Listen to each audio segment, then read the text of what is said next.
بسم اللہ الرحمن الرحیم۔ السلام علیکم۔ میرا 1 سال کا بیٹا ہر وقت بہت بیمار رہتا تھا۔ ڈاکٹر کے پاس لے جاتے تو ڈاکٹر کہتا اگر آپ 5 منٹ لیٹ ہو جاتے تو اس کی موت واقعہ ہو جانی تھی۔ ہم دونوں میاں بیوی بہت روتے کیونکہ وہ ہماری اکلوتی اولاد تھی اور ہمارے بیٹے کے ساتھ روز ہی ایسے ہوتا۔ دن بدن اس کی حالت بگڑتی جا رہی تھی۔ مجھے آج بھی وہ دن یاد ہے جب شادی کے 3 سال بعد اللہ تعالیٰ نے مجھے اولاد کی خوشخبری سنائی تھی۔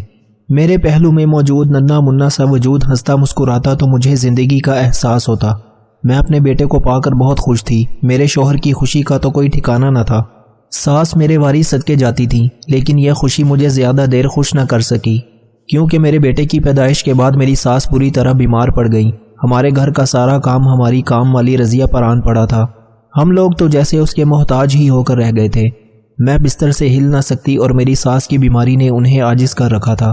ایسے میں رضیہ ہی ہمارے لیے سیاہ و سفید کی مالک بنی ہوئی تھی مگر وہ بہت وفادار تھی۔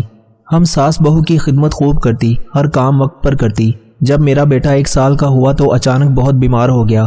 ایسے لگتا جیسے احمد ابھی میرے ہاتھوں میں دم توڑ دے گا۔ ڈاکٹروں کا کہنا تھا کہ اب یہ مشکل سے بچے گا۔ ہم میاں بیوی بہت روتے تھے، وہ ہماری اکلوتی اولاد تھی۔ ایک دن ہماری ملازمہ رضیہ سب کاموں سے فارغ ہو کر گھر جا رہی تھی کہ اسے کسی نے دروازے پر بلایا۔ رضیہ کو میں نے آواز دے کر پوچھا کہ کون ہے کیونکہ وہ کافی دیر سے کسی سے بحث کر رہی تھی۔ میرے کمرے میں آئی اور کہنے لگی بی بی جی ایک فقیرنی آپ سے ملنا چاہتی ہے۔ کہتی ہے کہ جب تک بی بی جی سے نہ ملوں گی اپنے گھر نہیں جاؤں گی، مجھے ان کو بہت ضروری بات بتانا ہے۔ میں نے رضیہ کو اجازت دے دی کہ اس عورت کو اندر لے کر آؤ۔ رضیہ کو اجازت ملنے کی دیر تھی وہ اس بوسیدہ کپڑوں والی عورت کو میرے کمرے میں لے آئی۔ اس عورت نے عجیب و غریب کپڑے پہن رکھے تھے، اس کے جوتے بھی جگہ جگہ سے ٹوٹے ہوئے تھے۔ میں نے اس کو دیکھا تو مجھے احساس ہوا کہ وہ بہت ہی بیچاری مسکین اور لاچار ہے۔ میں نے دل میں سوچا یہ مجھے کیا بات بتائے گی۔ جلدی بولو کیا بات ہے؟ تمہارے جانے کے بعد مجھے دروازہ بھی بند کرنا ہے، میں نے اسے ٹالنے والے انداز میں کہا۔ یقیناً یہ مجھ سے کوئی دھوکے بازی کرنے کے چکر میں ہے۔ اس کے چہرے پر مکاری اور عیاری تحریر تھی۔ میں تجھے یہ بتانے آئی ہوں، وہ عورت گرجدار لہجے میں بولی، کہ تو اپنی اولاد کو بہت جلد کھو دے گی۔ مجھے پتا ہے تیرا بیٹا بہت بیمار رہتا ہے۔ اگر اپنے بیٹے کی زندگی چاہتی ہے تو آج ہی اپنے شوہر سے طلاق لے لے، ورنہ تیرا یہ بیٹا شاید اس دنیا میں باقی نہ رہے۔ میری اس بات میں جو راز چھپا ہے وہ میں تمہیں نہیں بتا سکتی کیونکہ یہ میرے علم کی حد سے باہر ہے، مگر میں تمہیں اتنا بتا دوں تم اپنے شوہر کے ساتھ اس زندگی میں خوش نہیں رہ سکو گی۔ اگر تم اسے طلاق لینے کا حوصلہ رکھتی ہو تو مجھے تمہاری زندگی بچا کر خوشی ہوگی، باقی تمہاری مرضی۔ مجھے اس کی بات سن کر بہت غصہ آیا تھا۔ یہ بات ٹھیک تھی کہ میرا بیٹا بہت بیمار رہتا تھا مگر میرا شوہر بھی تو اس کا باپ تھا، وہ بھی تو میرے بیٹے سے اتنا ہی پیار کرتا تھا جتنا میں کرتی تھی۔ پھر میں اس عورت کی باتوں میں آ کر اپنے شوہر سے کیوں طلاق لیتی؟ اس نے بڑے ہی پراسرار لہجے میں کہا اور اٹھ کر جانے لگی تو میں نے اس کو ڈانٹتے ہوئے بیٹھنے کا کہا۔ کہاں جا رہی ہو بڑھیا؟ میرے شوہر پر اتنا بڑا الزام لگاتے ہوئے تمہیں شرم نہیں آتی؟ اس نے اس اولاد کے لیے کتنا انتظار کیا ہے کچھ معلوم ہے؟ منہ سے اول پھول بکنے سے پہلے یہ تو دیکھ لیا کرو کہ کسی کے لیے اس کی خوشیاں کتنی اہم ہیں۔ اپنا ہاتھ ہوا میں لہرا کر ایک بار پھر حق کا نعرہ لگا کر وہ میرے قریب آ کر بولی، تمہاری خوشیاں ہی تو عزیز ہیں، تبھی تو تم کو یہ بات بتا رہی ہوں۔ تمہاری ماں نے مجھ سے ایک نیکی کی تھی اور اسی نیکی کا صلہ لوٹا رہی ہوں۔ میں تم کو آخری بار کہہ رہی ہوں اپنے شوہر سے طلاق لے لو ورنہ تم اس بچے سے ہاتھ دھو بیٹھو گی۔ اس عورت کی بات سن کر مجھے مزید غصہ آ گیا۔ میں نے اسے جانے کا کہا، وہ وہاں سے چلی گئی۔ میں اس کا راستہ تکتی رہ گئی۔ یا اللہ مجھے تمام برائیوں کے شر سے بچانا۔ میں نے اللہ تعالیٰ سے دعا کی۔ رضیہ سے کہہ دیا کہ آئندہ ایسے لوگوں کو گھر میں داخل نہ ہونے دینا، بھلے وہ جو بھی ہو۔ رضیہ نے میری بات سن لی تھی۔ اس کے بعد سے وہ عورت دوبارہ نہیں آئی مگر مجھے اس کی باتوں سے پریشانی ہو گئی تھی۔ میں نے اپنی ساس کو یہ بات نہیں بتائی تھی کہ کہیں وہ پریشان نہ ہو جائے اور اپنے شوہر سے بھی ذکر نہیں کیا کہ کہیں غصے میں آ کر وہ کچھ غلط ہی نہ کر بیٹھے، مگر دل میں بہت پریشان تھی۔ اور پھر اگلے ہی دن جب میں صبح اٹھی تو میرے بیٹے کے رونے کی آوازیں پورے محلے میں گونج رہی تھیں۔ آج پھر میرے بیٹے کی حالت بہت خراب تھی۔ اس کے پیٹ میں شاید شدید درد ہو رہا تھا۔ وہ پیٹ پر ہاتھ رکھے بار بار چلا رہا تھا۔ اپنے بیٹے کی یہ حالت دیکھ کر میں بہت پریشان ہو گئی۔ میں نے رضیہ سے فوراً کہا کہ جا کر کوئی ٹیکسی یا رکشہ لے کر آؤ، میں اپنے بیٹے کو ہاسپٹل لے جاؤں۔ رضیہ منع کرنے لگی کہ آپ کی حالت ٹھیک نہیں ہے، آپ ایسے میں ہاسپٹل مت جائیں، مگر میرے سر پر دھن سوار تھی۔ میں اپنے بیٹے کو لے کر جیسے ہی ہاسپٹل پہنچی میرے بیٹے نے مارے تکلیف کے اور رونا شروع کر دیا۔ میں اسے چپ کرواتی مگر اس کی چیخیں میرے دل کو دہلا رہی تھی۔ وہ کسی بہت ہی بڑی تکلیف کے زیر اثر لگ رہا تھا۔ میں نے اسے چپ کروانے کی کوشش کی مگر اس نے پورے کلینک کو سر پر اٹھا رکھا تھا۔ یہ دیکھتے ہوئے ڈاکٹر صاحبہ نے مجھے پہلے بلا لیا۔ انہوں نے میرے بچے کی حالت دیکھی تو فوراً اسے بیڈ پر لٹا کر اس کے کپڑے ہٹائے۔ بیٹے کی قمیض ہٹتے ہی میں نے دیکھا کہ اس کی کمر پر سرخ رنگ کے دبے تھے، جیسے کسی زہریلی چیز نے اسے کاٹ لیا ہو۔ میرا کلیجہ تو منہ کو آ گیا۔ انہوں نے بتایا کہ بچے کو کسی زہریلے کیڑے نے کاٹا ہے جس کی وجہ سے اسے سخت تکلیف ہو رہی ہے۔ اگر آپ 5 منٹ بھی لیٹ آتی تو اس کی جان جا سکتی تھی، مگر اب پریشانی کی کوئی بات نہیں تھی۔ خیر وقتی طور پر اس کا علاج کر کے انہوں نے مجھے ایک ٹیوب ہاتھ میں تھما دی، کہا کہ یہ اسے 3 وقت لگاتے رہنا۔ میں نے خدا کا شکر ادا کیا اور اپنے بیٹے کو لے کر جیسے ہی میں نے کلینک سے باہر قدم رکھے تو میری نظر سڑک کے دوسرے کنارے کھڑی اس عورت پر پڑی جو نہ جانے مجھے کب سے دیکھ رہی تھی۔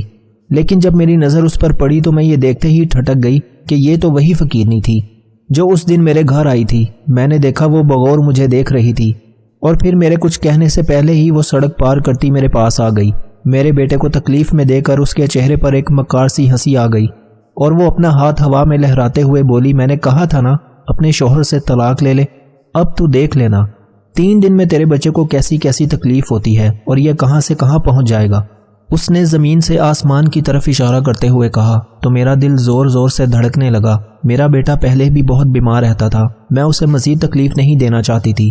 اس عورت کی کہی باتیں میرے ذہن کو پریشان کر رہی تھیں۔ اگرچہ بظاہر میں نے اس بات کا اظہار نہیں کیا، لیکن اس دن کلینک سے اپنے سسرال جانے کی بجائے میں اپنے میکے واپس آ گئی۔ میرا دل پریشانی سے بھر آیا تھا۔ مجھے اب ایک ڈر اور خوف نے آ گھیرا تھا۔ سمجھ نہیں آتا تھا کہ وہ عورت مجھ سے کیا چاہتی تھی اور ایسی باتیں کیوں کرتی تھی، مگر میں اب اپنے والدین کے گھر آ گئی تھی۔ مجھے کھل کر سوچنے کا موقع ملا تو مجھے اس کی باتوں سے خوف آنے لگا۔ میں نے اپنے اماں ابا سے کسی بات کا ذکر نہیں کیا، یہاں تک کہ میرے سسرال سے فون آ گیا۔ میری ساس میری خیریت پوچھ رہی تھی۔ میں نے انہیں بتایا کہ فکر کی کوئی بات نہیں، وہ اپنے پوتے کے بارے میں بہت پریشان تھی۔ میں نے اگرچہ انہیں ساری حقیقت سے آگاہ نہیں کیا مگر پریشانی ابھی بھی باقی تھی۔ بہرحال میں نے سوچ لیا تھا کہ میں جلد ہی اس بارے میں کسی سے ذکر کروں گی، مشورہ کروں گی اور پھر ہی کوئی قدم اٹھاؤں گی، مگر اس کی نوبت نہیں آئی۔ صبح اٹھتے ہی امی نے مجھے بتایا کہ مجھ سے کوئی عورت ملنے آئی ہے۔ میں نہیں جانتی تھی کہ وہ کون ہے اور میرے تو وہم و گمان میں بھی نہیں تھا کہ وہ عورت مجھ سے ملنے میری ماں کے گھر بھی پہنچ جائے گی۔ یہ تو وہی عورت تھی جو مجھ سے میرے سسرال میں یہ کہنے آئی تھی کہ میں اپنے شوہر سے طلاق لے لوں ورنہ میرے بیٹے کی موت واقع ہو جائے گی۔ وہ اسی حلیے میں اسی گرجدار آواز کے ساتھ میرے گھر تک آ گئی تھی۔ آج بھی اس نے مجھ سے وہی مخصوص باتیں کی، لیکن اس کے لہجے کی گرجیں زیادہ تھیں جسے سن کر مجھے پریشانی ہوئی تھی۔ تم کیا چاہتی ہو مجھے بتاتی کیوں نہیں؟ اگر رقم چاہیے تو مجھ سے مانگ لو، خدا کے لیے میرے بیٹے کے بارے میں ایسی باتیں منہ سے نہ نکالو۔ میں نے اس کے آگے روتے ہوئے ہاتھ جوڑ دیے۔ میں تو تیرا بھلا چاہتی ہوں، اگر تجھے سمجھ نہیں آتا تو پھر قدرت کو اس کا کھیل کھیلنے دے۔ وہ عجیب سی آنکھوں میں چمک لیے بولی تھی۔ مجھے اس کی بات سمجھ نہیں آ رہی تھی۔ تو اپنے شوہر سے 3 دن کے اندر طلاق لے لے، تیرے بچے کی زندگی کو کچھ نہیں ہوگا، لیکن اگر تو نے اس سے زیادہ دیر کی تو میں نہیں جانتی کہ تیرے ساتھ کیا ہوگا۔ پھر کوئی کچھ نہ کر سکے گا، تو کبھی بھی دوبارہ ماں نہیں بن سکے گی اور تیرا شوہر وہ تجھ سے ویسے ہی بیزار ہو جائے گا۔ اس عورت کی باتوں نے مجھے اچھا خاصا ڈرا دیا تھا۔ ویسے بھی میں 3 سال سے اپنی ساس کے تانے برداشت کرنے کے بعد ایک بے اولاد ہونے کا دکھ درد اچھی طرح جان گئی تھی۔ میرا شوہر مجھ سے محبت کرتا تھا، اس نے کبھی مجھے تانا نہیں دیا تھا، مگر اب مجھے اپنے بیٹے سے بھی بہت محبت تھی۔ میں اسے کھونا نہیں چاہتی تھی۔ میں نے فیصلہ کر لیا کہ کچھ بھی ہو جائے میں اپنی اولاد کو کھونے کا سوچ بھی نہیں سکتی۔ مجھے اس کے بارے میں کسی سے پوچھنے کی ضرورت نہیں تھی۔ اسی وقت فیصلہ کر لیا کہ اپنے شوہر سے خلا یا طلاق لے کر رہوں گی۔ اگر وہ طلاق آسانی سے نہیں دیں گے تو عدالت کا رخ نہیں کروں گی، لیکن اگر انہوں نے دیر لگائی تو میں ضرور عدالت کا دروازہ کھٹکھٹاؤں گی۔ پر گھر میں جب اس بات کا ذکر کیا تو سب مجھ سے لڑ پڑے۔ ابو کا کہنا تھا کہ مجھے اپنی اولاد کو اپنے باپ کی خوشی اور اس کی شفقت سے محروم نہیں کرنا چاہیے۔ میری اماں تو اس بارے میں ایک لفظ بھی نہیں سننا چاہتی تھی۔ بظاہر کوئی اعتراض بھی نہیں تھا۔ سب حیران تھے کہ میں اپنے شوہر سے طلاق کیوں مانگ رہی ہوں، جبکہ وہ تو میرے ساتھ اچھا رویہ رکھتے تھے۔ مجھے انہوں نے کسی قسم کی کوئی کمی نہیں آنے دی تھی، مگر پھر بھی میری اس بات نے انہیں بہت تکلیف پہنچائی تھی۔ انہوں نے مجھ سے رابطہ کرنے اور مجھ سے بات کرنے کی کوشش کی، مگر میں نے ایک بار بھی ان کا سامنا نہیں کیا۔ میں بہت شرمندہ تھی، مجبور بھی تھی، اور یہ نہیں چاہتی تھی کہ ہم دونوں کے درمیان کوئی ایسی بات ہو جس کی وجہ سے میرے اور ان کے دل میں ایک نفرت کا پردہ حائل ہو جائے۔ میرے شوہر نے میرے پاگل پن اور خودکشی کی دھمکیوں کو دیکھتے ہوئے مجھے 3 لفظ کہہ کر فارغ کر دیا۔ میری زندگی کا وہ سب سے دکھ بھرا لمحہ تھا۔ جب 3 سالوں کی رفاقت کے بعد میرے شوہر نے مجھے طلاق دے دی تھی۔ اس دن ہم میاں بیوی بہت روئے تھے، میری تو آنکھوں سے آنسو خشک نہیں ہوتے تھے۔ میں رو رو کر ہلکان ہو چکی تھی۔ گھر والوں کی ہمدردیاں میرے ساتھ نہیں تھیں، وہ تو مجھے ہی غلط سمجھ رہے تھے اور سمجھنا بھی چاہیے تھا۔ بظاہر ان کے نزدیک طلاق کی کوئی وجہ نہیں تھی، یہ بس میرا ایک خوف تھا جس نے مجھے زندگی کے تپتے صحرا میں اکیلا اور تنہا چھوڑ دیا تھا۔ میرا بیٹا میرے سسرال والے لے گئے تھے کیونکہ انہوں نے کہا کہ ہم ایسی بد دماغ ماں کے پاس اپنی اولاد نہیں چھوڑ سکتے۔ میرا رو رو کر برا حال تھا، گھر والوں نے میرا کوئی ساتھ نہیں دیا۔ مجھے اپنے بیٹے کی زندگی عزیز تھی، میں اس کی جدائی تو برداشت کر سکتی تھی، لیکن یہ بات ہرگز نہیں سہ سکتی تھی کہ میرا بچہ مجھ سے ہمیشہ ہمیشہ کے لیے دور ہو جائے۔ اس بات پر مجھے سب نے خوب لان تان کی۔ بہرحال میں اپنے گھر کی ہو کر رہ گئی، سارا دن اپنے کمرے میں پڑی اپنے معصوم بچے کو یاد کرتی رہتی۔ بالآخر میرے ماں باپ کو مجھ پر ترس آ گیا، انہوں نے جا کر میری ساس سے بات کی۔ وہ بھی اپنے پوتے کو سنبھالتے سنبھالتے تھک چکی تھی، ان کی ہڈیوں میں اب وہ دم نہیں رہا تھا کہ وہ ایک چھوٹے بچے کی شرارتیں برداشت کر سکیں۔ انہوں نے بھی اپنے جگر گوشے کو میرے حوالے کر دیا۔ بیٹے کو پا کر جیسے مجھے نئی زندگی ملی تھی، میری خوشی کا کوئی ٹھکانہ نہیں تھا۔ عورت کے لیے اس کی اولاد ہی سب سے بڑی خوشی ہوتی ہے۔ حیرت کی بات تو یہ تھی کہ اب میرا بیٹا بالکل ٹھیک رہنے لگا تھا، اسے کوئی تکلیف نہ ہوتی۔ پہلے تو وہ روز روز بیمار ہو جاتا تھا۔ ابھی میری عدت کو 4 مہینے گزرے تھے کہ میرے گھر میرے لیے ایک نہایت ہی امیر گھرانے سے رشتہ آ گیا۔ یہ رشتہ اس قدر اچھا اور مناسب تھا کہ میرے ماں باپ کو بھی یقین نہیں آیا۔ پھر میں تو طلاق یافتہ اور ایک بچے کی ماں تھی۔ جب میرے اماں ابا نے لڑکے کے بارے میں پتہ کیا تو پتہ چلا کہ وہ نواب سکندر علی کا اکلوتا بیٹا میر علی ہے۔ میر علی لاکھوں کروڑوں کی جائیداد کا مالک تھا اور اس کے پاس زندگی کی ہر آسائش موجود تھی، مگر میری سمجھ میں نہیں آ رہا تھا کہ سکندر علی کے بیٹے میر نے میرے لیے رشتہ کیوں بھیجا ہے، جبکہ نہ تو وہ مجھے جانتا تھا اور نہ ہی میں نے اسے کبھی دیکھا تھا۔ پھر ایک طلاق کی یافتہ عورت سے اس کنوارے لڑکے کو شادی کرنے کی آخر ایسی بھی کیا الجھن تھی؟ خیر میں تو اپنی بھابھیوں کے رویے سے بہت تنگ آ چکی تھی، اگرچہ اپنے شوہر کی جگہ کسی دوسرے مرد کو نہیں دینا چاہتی تھی، مگر اپنے بچے کی زندگی اور مستقبل کا سوچتے ہوئے مجھے اس سے شادی کے لیے حامی بھرنا پڑی۔ اگر میں اپنی بھابھیوں کے سہارے پر ہوتی تو میرے بچے کبھی بھی ایک صاف ستھری اور خوشگوار زندگی نہ گزار سکتے۔ مجھے اس رشتے کو ہاں کہنا ہی پڑی۔ میرے ماں باپ نے بے دلی سے میرا نکاح کر کے مجھے میر کے ساتھ رخصت کر دیا۔ میں اپنے بیٹے کو گود میں اٹھائے اپنے سسرال پہنچی تھی۔ سسرال والوں نے میرے بیٹے پر کوئی اعتراض نہیں کیا تھا، انہوں نے کہا تھا کہ وہ اسے اپنی اولاد سمجھ کر پالیں گے، بس ان کے بیٹے کو میں پسند ہوں۔ اس کی یہ شرط تھی کہ وہ کسی طلاق یافتہ عورت سے ہی شادی کرے گا، کیونکہ وہ کسی بے سہارا عورت کا سہارا بننا چاہتا تھا۔ بس اسی لیے اس نے میرے گھر رشتہ بھیج دیا کہ شاید اس طرح اسے کسی مجبور اور غریب عورت کی محبت اور دعائیں مل جائیں، مگر یہ بات سمجھ سے بالاتر تھی۔ کوئی امیر زادہ صرف ایک عورت کی دعائیں لینے کی خاطر اس سے شادی کیوں کرے گا؟ بہرحال میں اپنے سسرال پہنچی۔ میری گود میں میرا بچہ تھا جسے سینے سے لگائے ہوئے یہاں آئی تھی۔ مجھے یہ سب بہت عجیب لگ رہا تھا، مگر میں نے کسی چیز پر اعتراض نہیں کیا۔ یہ لوگ اتنے اچھے تھے۔ سسرال میں قدم رکھتے ہی میرا سامنا ایک عورت سے ہوا جس نے مجھ سے میرا بچہ مانگا۔ نئی نویلی دلہن ہو بیٹی، اپنا بچہ مجھے دے دو، میں اسے سلا دوں گی، تم اپنے شوہر کو وقت دو۔ عورت کی بات سن کر جیسے ہی میں نے سر اٹھا کر اسے دیکھا تو میرا دماغ چکرا گیا۔ وہ کوئی اور نہیں بلکہ وہی عورت تھی، میرے تو جیسے پاؤں تلے سے زمین نکل گئی ہو۔ میں نے اسے حیرت سے دیکھا تو وہ اس طرح مسکراہٹ کے ساتھ بولی، کیا ہوا، تم اس قدر حیران کیوں ہو رہی ہو؟ میں تو تمہارے بچے کا خیال رکھنے کا کہہ رہی ہوں۔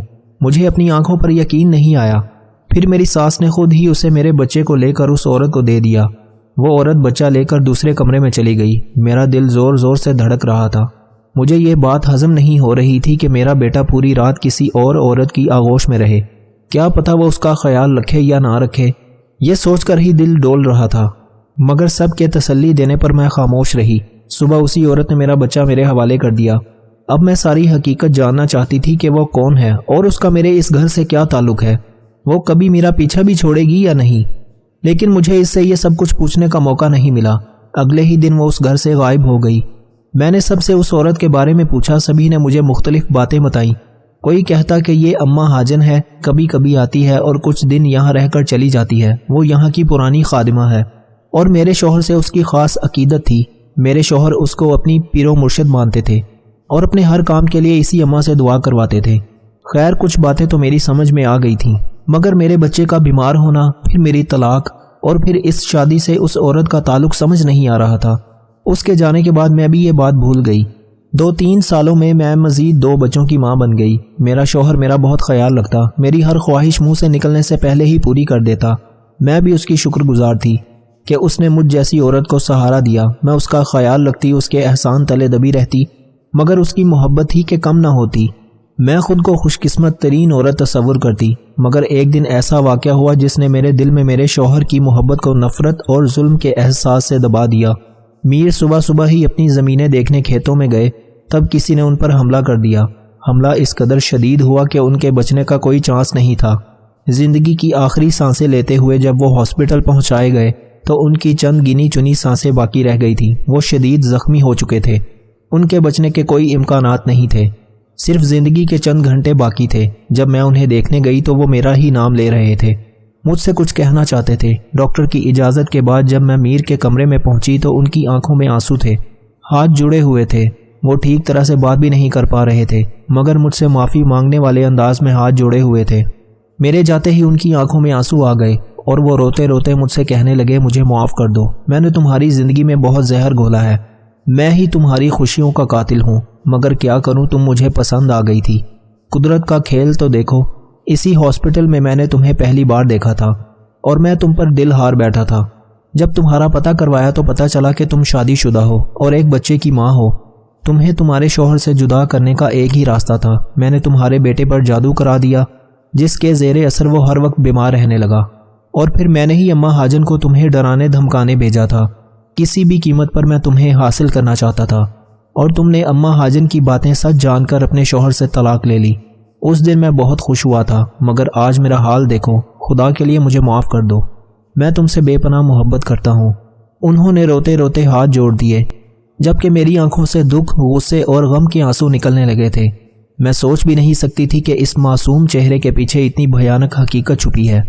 میں نے اپنے شوہر کو ایک نظر دیکھا اور ان سے کچھ کہنے ہی لگی تھی کہ ان کی گردن ایک طرف کو لٹک گئی اور وہ ہمیشہ کے لیے اس دنیا سے ناتا توڑ گئے۔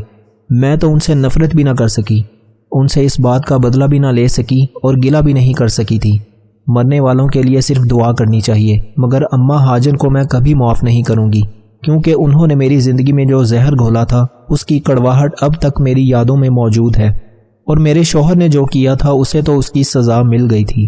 آج کے دور میں جو لوگ مخلص ہوتے ہیں ان کی قدر کم اور استعمال زیادہ کیا جاتا ہے۔